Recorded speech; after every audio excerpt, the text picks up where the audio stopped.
नमस्कार मेरे आध्यात्मिक मित्रों। जीवन की रणभूमि में विजय कैसे प्राप्त होती है?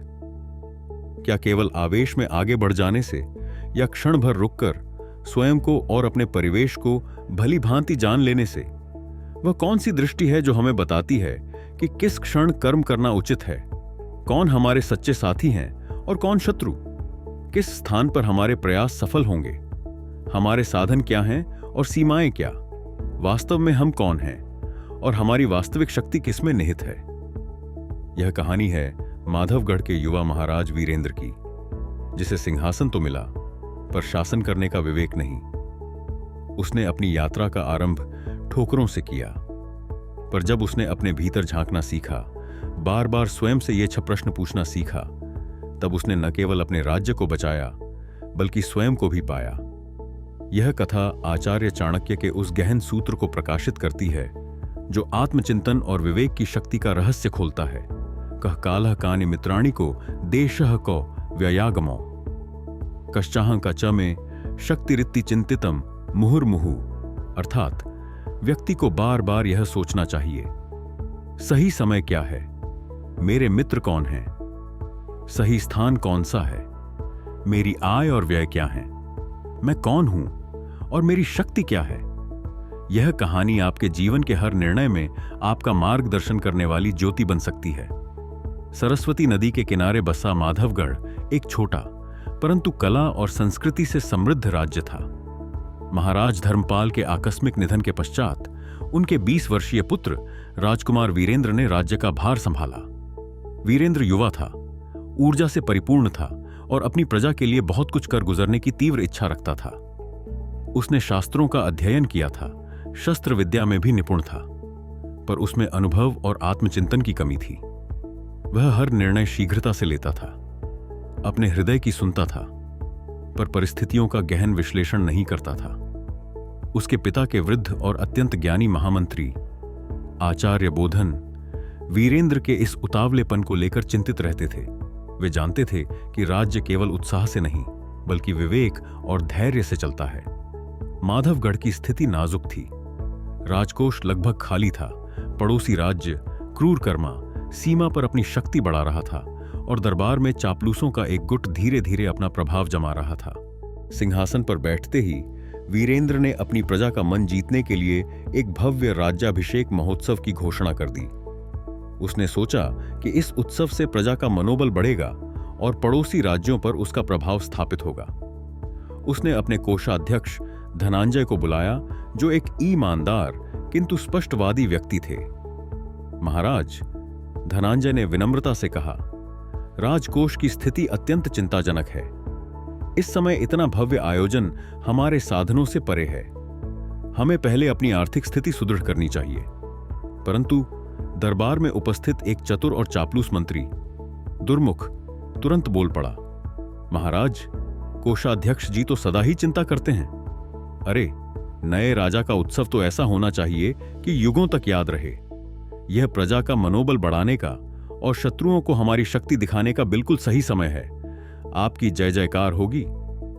वीरेंद्र अपनी प्रशंसा सुनकर और दुर्मुख की बातों में आकर धनंजय की सलाह को अनसुना कर गया। उसने महोत्सव का आदेश दे दिया। उसने यह नहीं सोचा कि क्या यह वास्तव में सही समय है और उसके वास्तविक साधन क्या हैं। उत्सव अत्यंत भव्य हुआ, पर उसने राजकोष को पूरी तरह से खाली कर दिया। प्रजा कुछ दिनों के लिए प्रसन्न हुई, पर राज्य की आर्थिक नींव हिल गई। कुछ ही सप्ताह बीते थे कि सीमा से समाचार आया कि पड़ोसी राज्य क्रूरकर्मा के सेनापति भीमकाय ने माधवगढ़ के सीमावर्ती गांव पर आक्रमण कर कुछ पशुधन लूट लिया है। यह एक स्पष्ट उकसावा था। वीरेंद्र का युवा रक्त खौल उठा। इतना दुस्साहस! वह गरज उठा, सेनापति भद्र, तत्काल सेना तैयार करो। हम क्रूरकर्मा को ऐसा सबक सिखाएंगे कि वह फिर कभी हमारी ओर आंख उठाकर नहीं देखेगा। सेनापति भद्र एक वीर और निष्ठावान योद्धा किंतु रणनीति में थोड़े सीधे थे। उन्होंने तुरंत युद्ध की तैयारी शुरू कर दी, परंतु आचार्य बोधन ने हस्तक्षेप किया। महाराज, रुकिए, उन्होंने कहा। क्रोध में लिया गया निर्णय सदैव विनाशकारी होता है। पहले विचार करें, क्या यह युद्ध का सही समय है? क्या हमारे पास पर्याप्त सैन्य शक्ति है? क्या वह सीमावर्ती क्षेत्र युद्ध के लिए उपयुक्त है? और सबसे महत्वपूर्ण, इस दरबार में आपके सच्चे मित्र कौन हैं जो आपको सही सलाह देंगे? वीरेंद्र को आचार्य की बातें बाधा के समान लगीं। उसे दुर्मुख के शब्द याद आए, जिसने उसे उसकी वीरता और सैन्य शक्ति की झूठी प्रशंसा की थी। आचार्य, वीरेंद्र ने थोड़े रोष से कहा, आप हमें भयभीत कर रहे हैं। क्षत्रिय का धर्म है अन्याय का प्रतिकार करना। मैं एक कायर राजा नहीं कहलाना चाहता। सेनापति भद्र जैसे वीर मेरे साथ हैं। हमारी शक्ति कम नहीं है। उसने आचार्य की सलाह नहीं मानी और सेनापति भद्र को एक छोटी टुकड़ी के साथ उस सीमावर्ती गांव की ओर कूच करने का आदेश दे दिया। उसने यह नहीं सोचा कि क्या वह स्थान वास्तव में युद्ध के अनुकूल है या क्या उसके पास पर्याप्त बल है। दुर्मुख ने इस निर्णय की भूरी भूरी प्रशंसा की। परिणाम विनाशकारी हुआ। सीमावर्ती क्षेत्र पहाड़ी और दुर्गम था। क्रूरकर्मा की सेना पहले से ही घात लगाकर बैठी थी। सेनापति भद्र वीरता से लड़े, पर माधवगढ़ की छोटी टुकड़ी शत्रु की विशाल और सुसज्जित सेना के सामने टिक न सकी। सेनापति भद्र बंदी बना लिए गए और माधवगढ़ की सेना को भारी क्षति उठानी पड़ी। यह समाचार वज्रपात की तरह राजधानी पहुंचा। वीरेंद्र स्तब्ध रह गया। उसका अभिमान चूर चूर हो गया। उसे अपनी जल्दबाजी और अदूरदर्शिता पर गहरा पश्चाताप हुआ। प्रजा में भय और निराशा फैल गई। दुर्मुख जैसे चापलूस अब मुंह छिपाने लगे थे। उस पराजय और निराशा की गहरी रात में महाराज वीरेंद्र स्वयं को अत्यंत अकेला और दिशाहीन महसूस कर रहे थे। वह अपने पिता को, उनकी बुद्धिमत्ता को याद कर रहे थे। उन्हें लग रहा था कि वे इस महान उत्तरदायित्व के योग्य नहीं हैं। तभी आचार्य बोधन उनके कक्ष में आए। उनके हाथ में वही पुराना भोजपत्र था जिस पर चाणक्य का सूत्र लिखा था।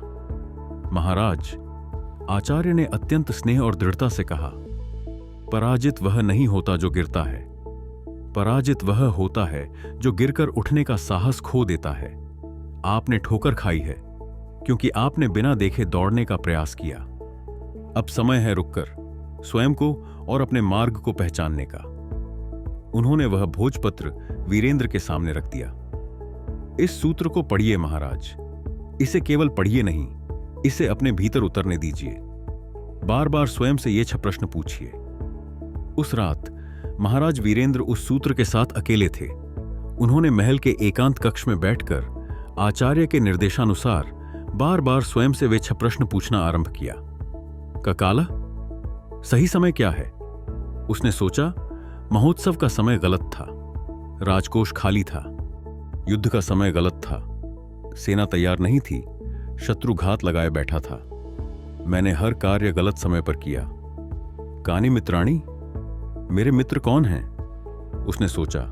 धनंजय और आचार्य बोधन ने मुझे सत्य बताया, पर मुझे कड़वा लगा।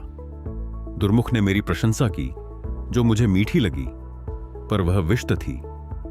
सच्चा मित्र वह है जो दर्पण दिखाए, न कि केवल श्रृंगार करे। कुदेशा, सही स्थान कौन सा है? उसने सोचा। वह सीमावर्ती घाटी युद्ध के लिए अत्यंत प्रतिकूल थी। शत्रु ऊंचाई पर था, हम नीचे। मैंने स्थान का विचार किए बिना ही सेना भेज दी। कौ व्ययागमो, मेरी आय और व्यय क्या हैं? उसने सोचा। मैंने अपनी आय देखे बिना ही व्यय किया। महोत्सव ने खजाना खाली कर दिया और युद्ध ने उसे और भी ऋणी बना दिया।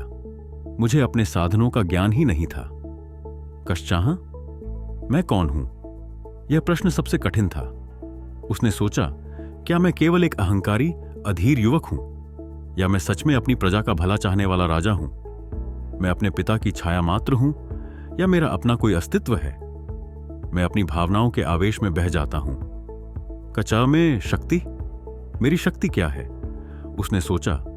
मैंने अपनी सैन्य शक्ति को बहुत बड़ा चढ़ाकर आंका। मेरी असली शक्ति शायद मेरी सेना में नहीं, बल्कि मेरी प्रजा के विश्वास में, मेरे ज्ञान में और मेरे विवेक में है, जिसे मैंने अब तक पहचाना ही नहीं। जैसे जैसे वीरेंद्र इन प्रश्नों पर बार बार विचार करता गया, उसके मन का कुहासा छंटने लगा।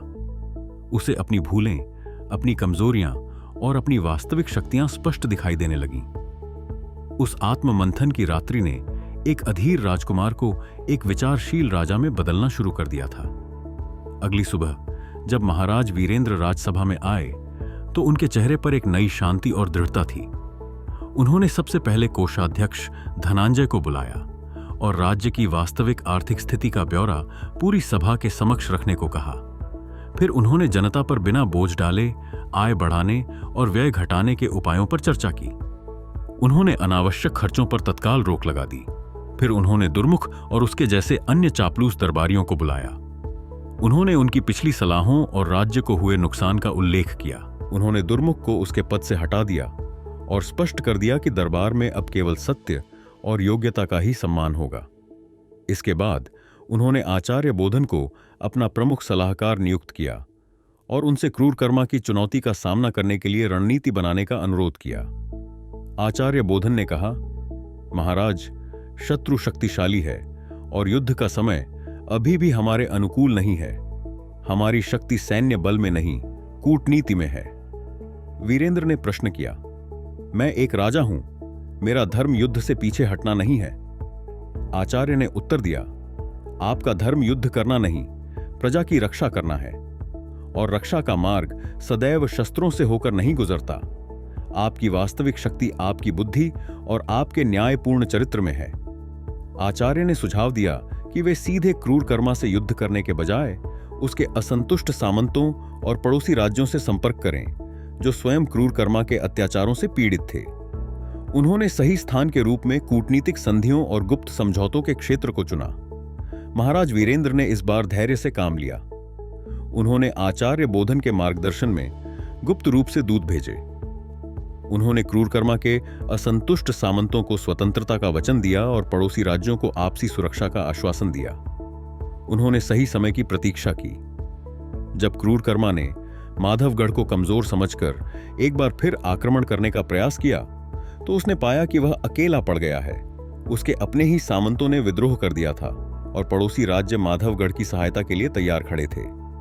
बिना एक भी सैनिक खोए, बिना एक भी तलवार चलाए, महाराज वीरेंद्र ने अपनी बुद्धि, सही समय के ज्ञान, सच्चे मित्रों की पहचान, उचित स्थान के चयन, अपने साधनों की समझ, आत्मज्ञान और अपनी वास्तविक शक्ति के प्रयोग से अपने शत्रु को परास्त कर दिया था। उस दिन माधवगढ़ में केवल विजय का ही नहीं बल्कि विवेक का उत्सव मनाया गया। मेरे आध्यात्मिक मित्रों, महाराज वीरेंद्र की यह कहानी हमें सिखाती है कि जीवन के किसी भी क्षेत्र में सफलता के लिए आत्मचिंतन कितना आवश्यक है। आचार्य चाणक्य का यह सूत्र केवल राजाओं के लिए ही नहीं, हम सबके लिए एक मार्गदर्शिका है। कोई भी बड़ा निर्णय लेने से पहले हमें बार बार स्वयं से पूछना चाहिए, क्या यह सही समय है? क्या मेरे सलाहकार और मित्र वास्तव में मेरे हितैषी हैं? क्या यह स्थान मेरे प्रयासों के लिए अनुकूल है? क्या मेरे पास इस कार्य के लिए पर्याप्त साधन हैं? क्या मैं अपनी भावनाओं, अपनी शक्तियों और अपनी कमजोरियों को भली भांति समझता हूं? जब हम इन 6 प्रश्नों का ईमानदारी से उत्तर खोज लेते हैं, तभी हम सही निर्णय ले पाते हैं और जीवन के हर युद्ध में, चाहे वह बाहरी हो या आंतरिक, विजय प्राप्त कर सकते हैं। आत्मज्ञान ही सच्ची शक्ति है और विवेक ही सच्चा शस्त्र। कहानी पसंद आई तो एक लाइक तो बनता है। कमेंट करके बताइए इस कहानी से आपने क्या सीखा। चैनल को सब्सक्राइब कर लीजिए ताकि आपसे कोई भी प्राचीन और अद्भुत कहानी छूट न जाए। हम आपके लिए ऐसी प्रेरणादायक कहानियां लाते रहेंगे। धन्यवाद। आपका प्रेरक साथी वेदार्श।